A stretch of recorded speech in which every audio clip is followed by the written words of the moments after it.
Okay, now the God of the Old Testament. Yes. It looks to me sometimes like, I know it's the same God, but it looks to me like the God of the Old Testament got saved between the Old and New Testament. That's what Stan Mitchell says. Yeah, It looks like he got saved. And I contend he didn't get saved. He had a son, and a kid will change everything. That's but a good line. The question, seriously, why does Jesus, if you look at Jesus through the lens of the Old Testament, you come up with a warmongering Jesus. Yeah. All right? Or Revelation. But if you look at the Old Testament through the lens of Jesus.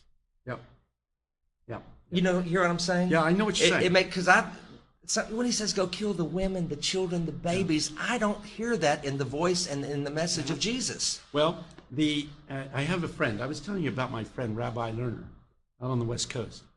Rabbi Lerner says in the Jewish tradition, God has two hands, a right hand and a left hand. The right hand of God is the God of judgment, the God of righteousness, the God that in fact requires obedience to the law. That's one side of God. And there is also a left hand of God in the ancient Jewish religion, and that is the God of grace, the God of love, the God of forgiveness. What we find in the Old Testament is one part of God, the right hand. What we find in the New Testament is the left hand of God. I like that. The God of grace, the God of love, the God of graciousness. Well, why do I not like the other hand? I like Well, my friend. who likes to well, be, let me ask you that. Wait, who likes to be judged even by a loving God? because I mean, I think about hell for eternity. That's what I was taught growing up. Hell for eternity. I don't like cats, but I wouldn't microwave a cat for 5 seconds. Yeah. I don't like Hitler. I hate everything he stood for, but I couldn't personally microwave him for an hour. I just couldn't stand to watch it. My question is that I believe the Bible, Yeah. and I know there's a judgment coming. Yeah. Well, let me be direct on this one. Okay. I really do believe that with C.S. Lewis, he's the big darling now of the evangelical community. Mm-hmm. But C.S. Lewis in his book, The Great Divorce, says the only people that are in hell are people who choose to be there because they don't want to be in heaven. And the reason why they don't want to be in heaven is because in heaven, everything is focused on Jesus. Consequently, an egotistical person wouldn't like heaven. Heaven would be a hell for him. He'd rather be away from where everything's focused on Jesus because he's an Even if egotist. they're burning and everything forever? Well, we don't realize that you don't have to die to begin to experience what it means to be alienated from God. Oh, that's horrible. And the reality is that C.S. Lewis is right, that people who are in hell are there by choice. Let me just say this. The Roman Catholic Church believes that at the moment of death, Christ confronts every person and says, do you want to come with me? That everybody in the end has a chance. That's the right. Catholics believe that? The Catholics believe at the moment of death, everybody has an opportunity. Thought they went to purgatory. No, they don't even believe in purgatory anymore. They don't? No, they got rid of that doctrine. What'd they do with it? I don't know. They got Where rid of is purgatory? I think it's junior high We've camp. lost purgatory. It's a junior high camp. Go boy. there, and it's the same thing as the Catholics used to have when they had purgatory. That's the truth. The truth is that I'm not sure what happens to those who have not accepted Christ at the moment of death. I know that there is no salvation except through Jesus Christ. There is no other name whereby anybody can be Given saved. among men. And he's the only way. If somebody says, what about this religion or that religion, people say, can people of other religions be saved? The answer is, of course not. They can't even be saved with a Christian religion.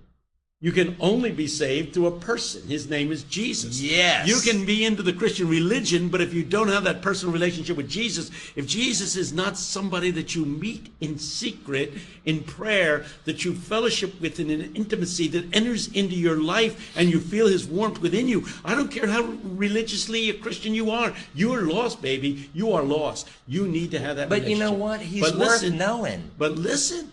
Are you I'm not listening. I'm listening. Okay, here it comes. Okay. I contend that we don't know what happens after death. Does Jesus come after you after death? In the book of Peter, we have 2 occasions where it specifically says that Jesus goes and preaches to those who are in the prison house of death. In the book of Ephesians, we say, what is it he who ascended also descended into the lower parts of the earth in order to deliver the captives there from their captivity. So there may be Inside voice. You don't have to scream. You're not on No, stage. Well, they don't get it. Your unless preacher you scream. voice is coming. I can't help it. I can't help Just it. talk to us. Seriously, though. Finish what you're saying. I'm basically saying I don't know what happens after death, and you will. I would hope. Well, I know what's going to happen to me. Will you get a message back to me? Because you're going to get there before I do. No, that's what JD said. He lied. Let me too. just say this. Let me just Go say ahead. this. I'm sorry. We all arrive at the same time. Did you know Oh, that? yeah, I know that. Because we live in time and space, Right. where events are separated. So I'm an old guy, so I'll probably die before you. But at the speed of light, which is God's time, the scientists tell us all of time is compressed into one moment.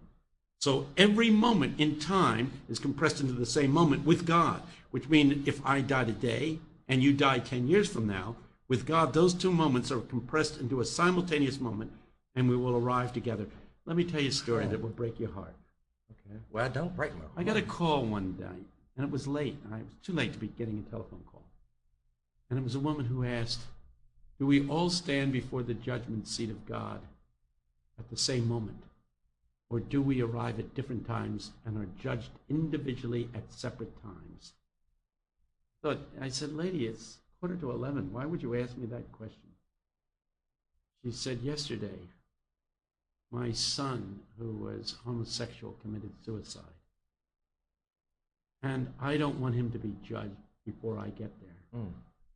Because I want to stand before him when he has to answer to the Lord. And I will tell the Lord, I don't care what he's done.